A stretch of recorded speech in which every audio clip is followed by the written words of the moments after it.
Jos joit kissan paskaa, olet vitun tyhmä. Joo. Tänään testissä olisi tällainen eurojuusto. Niin Alex, mikä toi on? Eurojuusto. Mäkkäristä saa 1 eurolla.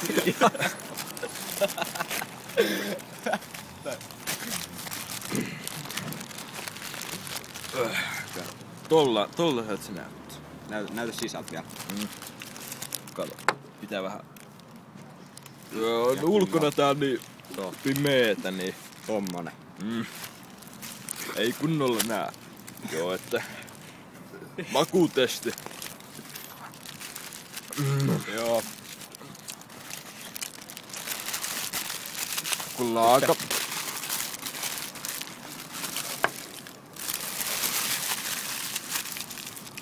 ihan vitu hyvää. Jälkimaku jää vähän paskaksi. No, tää oli. Mitä mausta? Mitä antaisit mausta?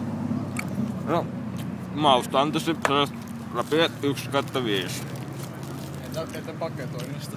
Paketointi oli niin vitun sotkusta. Se ei edes sitä yhtään ansaitse. Siellä on kurkkukin välissä. No, morso.